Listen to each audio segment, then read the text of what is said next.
नमस्कार दोस्तों, हमारे YouTube चैनल पर आप सभी का स्वागत है।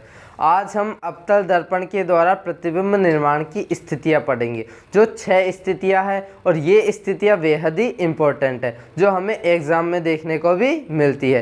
तो हम इनको समझने से पहले देखते हैं कि स्थितियां कौन कौन सी है। तो ये देखिए स्थितियां, ये है पहली स्थिति है अपनी कि जब वस्तु को बोला जाता है बिंब, कि जब वस्तु अनंत पर हो। तो अपन ने ये अवतल दर्पण बना लिया और अवतल दर्पण से जब वस्तु कोई अनंत पर होती है तो उसके द्वारा प्रतिबिंब का निर्माण कहाँ होता है उसके बारे में देखेंगे। तो ये है अपना अवतल दर्पण। तो इस अवतल दर्पण पर ये प्रकाश किरण क्या हो रही है, मुख्य अक्ष के समांतर आ रही है। तो मुख्य अक्ष के समांतर आपतित होने के बाद जब कोई प्रकाश किरण मुख्य अक्ष के समांतर आती है तो वो कहाँ से गुजर जाती है, मुख्य फोकस से गुजर जाती है। तो ये प्रकाश किरण यहाँ आई, दर्पण पर आपतित होने के बाद मुख्य फोकस से गुजर गई। इसी प्रकार दूसरी प्रकाश किरण भी मुख्य अक्ष के समांतर आ रही है और मुख्य फोकस से क्या हो रही है, गुजर रही है। तो दोनों एक दूसरे को प्रतिच्छेद कहाँ कर रही है, एफ पर। एफ को बोला जाता है मुख्य फोकस। तो अब हमें इनके बारे में 3 बातें याद रखनी है। पहली बात कि प्रतिबिंब की स्थिति कैसी होगी, दूसरी प्रतिबिंब का आकार कैसा होगा और तीसरा प्रतिबिंब की प्रकृति कैसी होगी। तो प्रतिबिंब की स्थिति कैसी है, तो कहाँ पर प्रतिच्छेद कर रही है, एफ पर। तो ये क्या लिख दिया अपन ने, एफ पर। एफ का मतलब होता है मुख्य फोकस पर। दूसरा प्रतिबिंब का आकार। अब आकार क्या होगा प्रतिबिंब का, बहुत छोटा। अगला है प्रतिबिंब की प्रकृति। प्रकृति कैसी होगी, अगर दर्पण के इधर की ओर प्रतिबिंब का निर्माण होता तो प्रतिबिंब कौन सा बन जाता है, वो आभासी और सीधा। आभासी और सीधा। और दर्पण के इधर की ओर प्रतिबिंब का निर्माण होता है तो प्रतिबिंब कौन सा होता है, वास्तविक और उल्टा। तो दर्पण के किधर की ओर निर्माण हुआ प्रतिबिंब का, इधर की ओर, तो प्रतिबिंब क्या की प्रकृति क्या हो जाएगी, वास्तविक और उल्टा। और दर्पण के इधर प्रतिबिंब का निर्माण होता तो उसको बोला जाता है प्रतिबिंब आभासी और सीधा बनेगा। ये अपनी पहली स्थिति हो गई। अब देखिए दूसरी स्थिति क्या अपनी, कि जब वस्तु अनंत व सी के मध्य हो। तो ये है, ये क्या है अपना सी को बोला जाता है वक्रता केंद्र, और ये है अनंत। तो अनंत और सी के मध्य में क्या रख दी, ये वस्तु रख दी। वस्तु का नाम है ए और बी। तो जब प्रकाश किरण मुख्य अक्ष के समांतर जाती है तो कहाँ से गुजर जाती है, मुख्य फोकस से गुजर जाती है। तो कहाँ से गुजर गई, मुख्य फोकस एफ से गुजर गई। दूसरी प्रकाश किरण को मैंने बताया था पिछली वीडियो में कि जब कोई प्रकाश किरण वक्रता केंद्र सी से आती है तो वापस कहाँ से गुजर जाती है, सी से ही गुजर जाती है। तो जब ये प्रकाश किरण वक्रता केंद्र सी से आई तो वापस ये आई आती हुई और वापस कहाँ से गुजर गई, यहाँ से। ये दोनों ने प्रतिच्छेद कहाँ पर किया, इस जगह पर इन दोनों रेखाओं ने क्या किया, प्रतिच्छेद। एक तो इस रेखा ने और एक इसने क्या किया, प्रतिच्छेद किया। तो ये भी, इनमें भी क्या बातें याद रखनी, 3 बातें, कि प्रतिबिंब की स्थिति कैसी होगी, तो सी व एफ के मध्य। तो ये देखो, ये जो वस्तु बनी, ये प्रतिबिंब बना वस्तु का, ये कहाँ बना, सी और एफ के मध्य। वस्तु को नाम दे दिया ए और बी। तो यहाँ पे ये वस्तु बन गई ए और बी, लेकिन इसको क्या कर देंगे अपन, ए डैश और बी डैश मान लेंगे, सी और एफ के मध्य। दूसरा कि प्रतिबिंब का आकार। प्रतिबिंब का आकार देखो, ये वस्तु है और इसका आकार छोटा, तो प्रतिबिंब का आकार कैसा हो गया, छोटा। तीसरी स्थिति है प्रतिबिंब की प्रकृति। अभी बताया कि दर्पण के इधर जो भी प्रतिबिंब का निर्माण होगा कैसे होंगे, सब वास्तविक और उल्टे। तो ये अपनी क्या हो गई, 2 स्थितियां हो गई। अब अपनी तीसरी स्थिति को देखिए। तीसरी स्थिति क्या है, कि जब वस्तु सी पर हो। कहाँ पर, अब वक्रता केंद्र सी पर क्या कर दिया, वस्तु को रख दिया। तो जब वक्रता केंद्र सी कहाँ, ये रहा, इस पर अपन ने क्या कर दिया, ये वस्तु को रख दी। और वस्तु का नाम क्या दे देते हैं, ए और वी। यहाँ वस्तु का नाम दे दिया ए और वी। अब जब प्रकाश किरण कहाँ से जा रही है, वस्तु से जा रही है, किधर, मुख्य अक्ष के समांतर। तो जब प्रकाश किरण मुख्य अक्ष के समांतर जाती है तो कहाँ से गुजर जाती है, मुख्य फोकस से गुजर जाती है। तो प्रकाश किरण आई, आपतित होने के बाद एफ से गुजर गई, मुख्य फोकस से गुजर गई। अब दूसरी प्रकाश किरण भी कहाँ से आई, अब देखिए, जब प्रकाश किरण मुख्य अक्ष के समांतर आई तो मुख्य फोकस से गुजर गए, लेकिन दूसरी प्रकाश किरण को कहाँ से ले रहे हैं अपन, मुख्य फोकस से ले रहे हैं। जब दूसरी प्रकाश किरण मुख्य फोकस से आ रही है तो दर्पण पर आपतित होने के बाद कहाँ से गुजर गई, मुख्य अक्ष के समांतर गुजर गई। ये मैंने आपको पुरानी वीडियोस में बता रखा है, उनको आप एक बार देख लेना।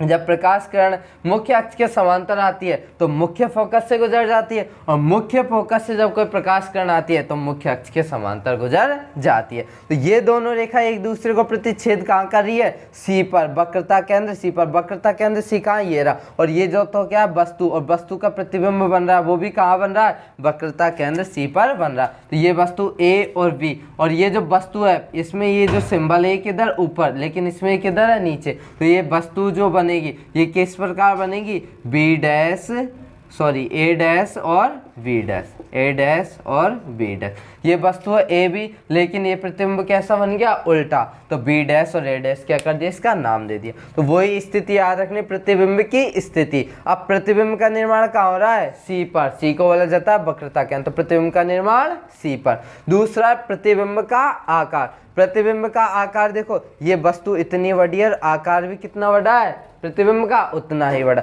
तो क्या हो गया, वस्तु के बराबर। तीसरा प्रतिबिंब की प्रकृति। सब 5 स्थितियों में जो प्रतिबिंब की स्थिति होगी वो सारी कैसी होगी, वास्तविक और उल्टी। तो प्रतिबिंब की स्थिति कैसी होगी, वास्तविक और उल्टी। अब अपनी है अगली स्थिति, चौथी स्थिति, कि जब वस्तु सी व एफ के मध्य हो। अब वस्तु को कहाँ रख दिया अपन ने, सी और एफ, वक्रता केंद्र सी और मुख्य फोकस एफ के मध्य में। जब वस्तु को अपन ने एफ और सी के मध्य में रख दिया तो प्रतिबिंब का निर्माण कहाँ होगा, देखिए उसको, कि जब वस्तु को अपन ने सी और एफ के मध्य रखा, तो जब ये वस्तु से जब प्रकाश किरण मुख्य अक्ष के समांतर जाती है तो कहां से गुजर जाती है, मुख्य फोकस से गुजर जाती है। तो प्रकाश किरण मुख्य अक्ष के समांतर आई तो कहां से गुजर गई, मुख्य फोकस से गुजर गई।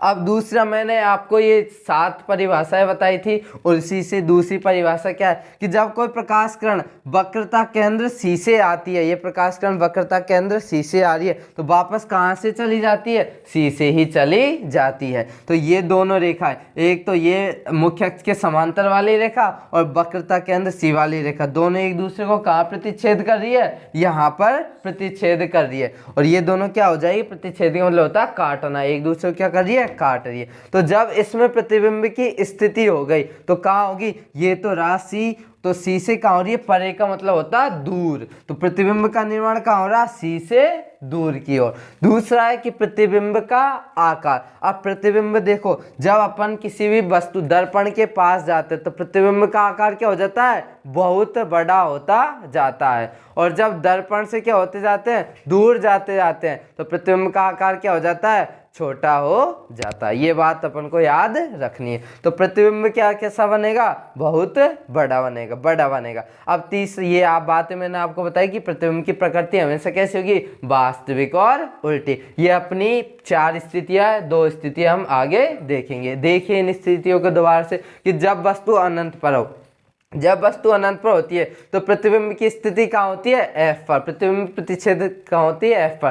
प्रतिबिंब का आकार क्या होता है, अत्यधिक छोटा। और प्रतिबिंब की प्रकृति कैसी होती है, वास्तविक और उल्टी। ये चित्र के द्वारा समझ लेने। प्रकाश किरण आई, मुख्य फोकस से गुजर गए, दूसरे प्रकाश किरण आई, मुख्य फोकस, यहाँ प्रतिच्छेद किया एफ पर, प्रतिबिंब अत्यधिक छोटा। दूसरी स्थिति देखिए कि जब वस्तु अनंत और सी के मध्य हो तो प्रतिबिंब की स्थिति क्या होगी, सी और एफ के मध्य। प्रतिबिंब का निर्माण कहाँ होगा, सी और एफ के मध्य। और प्रतिबिंब कैसा बनेगा, छोटा। और कैसी प्रकृति होगी, वास्तविक तथा उल्टा। तीसरी स्थिति कि जब वस्तु कहां पर हो, सी पर हो। वस्तु को कहां रख दिया अपन ने, सी, वक्रता केंद्र पर। तो प्रतिबिंब जो बनेगा, स्थिति हो गई वो कहां पर होगी, सी पर। प्रतिबिंब का निर्माण कहां हो गया, सी पर। और प्रतिबिंब का आकार किस प्रकार, जितनी बड़ी वस्तु है उतना ही क्या प्रतिबिंब का आकार है। और ये तीसरी क्या, प्रतिबिंब की प्रकृति, वो हमेशा कैसी, वास्तविक और उल्टी। चौथी स्थिति है कि जब वस्तु सी व एफ के मध्य हो, तो सी और एफ के मध्य होती है तो प्रतिबिंब की जो स्थिति होती है वो कहाँ होती है, सी से परे, सी से दूर प्रतिबिंब का निर्माण होता है। और प्रतिबिंब कैसा बनता है, बड़ा बनता है। और तीसरा कैसी स्थिति होती है, वास्तविक और उल्टी। अब अगली स्थिति देखिए। अब देखिए 5वीं स्थिति कि जब वस्तु F पर हो, तो ये अवतल दर्पण है। अब वस्तु को कहाँ रख दिया अपन ने, F पर रख दिया, ये वस्तु रख दी। तो जब वस्तु से, जब इससे प्रकाश किरण मुख्य अक्ष के समांतर जाती है तो कहाँ से गुजर जाती है, मुख्य फोकस से गुजर जाती है।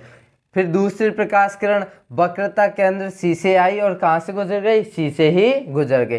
तो प्रतिबिंब की अब ये दोनों रेखाएं आगे जाकर कहाँ पर प्रतिच्छेद करेगी, अनंत पर प्रतिच्छेद करेगी। तो प्रतिबिंब की स्थिति क्या हो जाएगी, अनंत पर। दूसरा है प्रतिबिंब का आकार। जब मैंने बताया था अभी कि जैसे जैसे दर्पण के क्या होते हैं, पास जाता है, प्रतिबिंब का आकार क्या होता है, बड़ा। तो ये वस्तु क्या हो रही है, दर्पण के पास जा रही है, तो प्रतिबिंब का आकार क्या हो जाएगा, अत्यधिक बड़ा। तीसरी स्थिति प्रतिबिंब की प्रकृति क्या होती है, वास्तविक और उल्टा। ये अपनी 5 स्थिति हो गई। अब ये लास्ट 6 स्थिति है, इसको ध्यान रखना है अपन को कि जब वस्तु F तथा P के मध्य हो। ये है अपना F मुख्य फोकस और ध्रुव P, इसके मध्य में वस्तु को रख दिया। मैंने आपको एक परिभाषा बताई कि जब कोई प्रकाश किरण तिर्यक आती है तो वो तिर्यक ही गुजर जाती है। अब इसमें ये प्रकाश किरण क्या हो रही है, तिर्यक आ रही है और दर्पण से टकराने के बाद क्या हो रही है, तिर्यक ही गुजर रही है। दूसरी प्रकाश किरण वक्रता केंद्र C से आ रही है और C से ही गुजर रही है। अब इधर प्रतिबिंब का निर्माण तो होगा नहीं, तो क्या करेंगे अपन, इन रेखाओं को आगे बढ़ाएंगे। जब पीछे की साइड इन रेखाओं को बढ़ाएंगे तो जब ये पीछे बढ़ेगी तो तिर्यक किरण को आगे बढ़ाया और ये वक्रता केंद्र को आगे बढ़ाया रेखाओं को, तो ये दोनों क्या करती है, इस स्थान पर एक दूसरी प्रतिच्छेद करती है। तो जो प्रतिबिंब का निर्माण होगा वो कहाँ होगा, दर्पण के पीछे की ओर। तो अब ये देखिए, इस स्थिति में ये दोनों यहाँ प्रतिच्छेद करी और ये प्रतिबिंब का निर्माण हो गया। तो प्रतिबिंब यहाँ भी क्या था, A और V। तो यहाँ भी प्रतिबिंब, सॉरी यहाँ वस्तु A और B थी, तो यहाँ भी प्रतिबिंब क्या हो गया, A डैश और B डैश। तो अब ये देखिए कि प्रतिबिंब की स्थिति क्या हो गई। अब ये जो प्रतिबिंब का निर्माण हुआ ये क्या अपना दर्पण, तो दर्पण के पीछे, प्रतिबिंब कहाँ बना, दर्पण के पीछे। दूसरी स्थिति है प्रतिबिंब का आकार। अब मैंने बताया, अब ये देखो बहुत बड़ा क्या है, अब ये वस्तु क्या हो रही है, दर्पण के बिल्कुल पास, तो प्रतिबिंब क्या बन जाएगा, बहुत बड़ा। अगला है कि प्रतिबिंब की प्रकृति। मैंने बताया कि दर्पण के इधर जो भी प्रतिबिंब बनेंगे वो वास्तविक और उल्टे, और दर्पण के इधर बनेंगे वो आभासी और सीधे। तो प्रतिबिंब की प्रकृति क्या हो जाएगी, आभासी तथा सीधा। अब इन सब स्थितियों को, 5 स्थिति को, ये छठी वाली स्थिति तो अपन को क्या करनी है, याद रखनी है। लेकिन 5 स्थितियां याद करने की मैं आसान ट्रिक बता रहा हूं, जिनके माध्यम से आप आसानी से इन 5 स्थिति को याद कर सकते हो। तो अपन को 3 बातें याद रखनी है, मुख्य फोकस F और वक्रता केंद्र C और अनंत, ये 3 बातें याद रखनी। तो F, C और अनंत, इनका उल्टा यहाँ सीधे लिखे, अब इनको क्या कर देंगे, उल्टे, अनंत, C और F। पहले F, C, अनंत, फिर अनंत, फिर C और फिर F। अब अपन को याद रखना, पहली स्थिति क्या हो जाएगी कि जब वस्तु कहाँ होती है, मुख्य फोकस F पर होती है, तो प्रतिबिंब का निर्माण कहाँ होता है, अनंत पर। जब वस्तु फोकस पर होती है तो प्रतिबिंब कहाँ होता है, अनंत पर। पहली स्थिति देखना।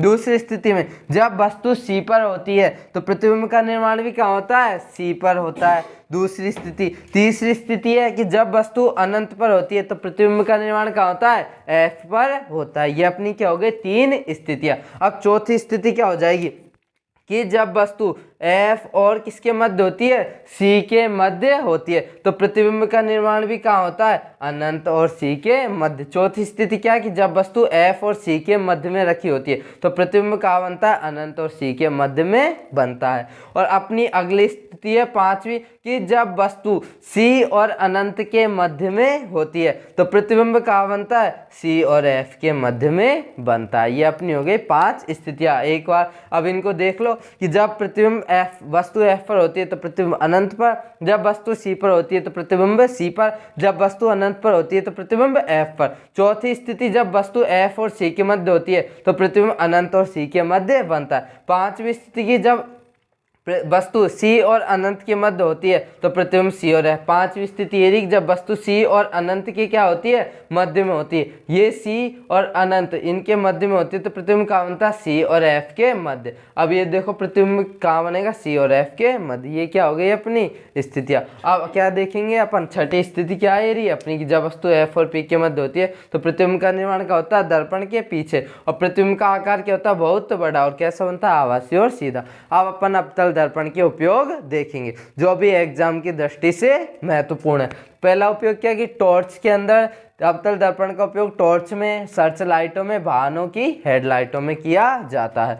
दूसरा उपयोग है कि अवतल दर्पण का उपयोग शेविंग दर्पणों में चेहरे का बड़ा प्रतिबिंब देखने के लिए, नाई की दुकान होती है उनमें क्या होते हैं, बड़े बड़े दर्पण लगे हुए होते हैं जिनमें चेहरे का क्या दिखता है, बड़ा प्रतिबिंब दिखता है। तीसरा उपयोग है दंत चिकित्सा में दांतों का बड़ा, डॉक्टरों के पास जो दर्पण होता है वो क्या होता है, अवतल दर्पण, जिससे दांत क्या दिखते हैं, बड़ा प्रतिबिंब दिखाई देता है दांतों का। अगला सौर भट्टी में इनका उपयोग किया जाता है। ये हो गए अपने अवतल दर्पण के द्वारा प्रतिबिंब का निर्माण।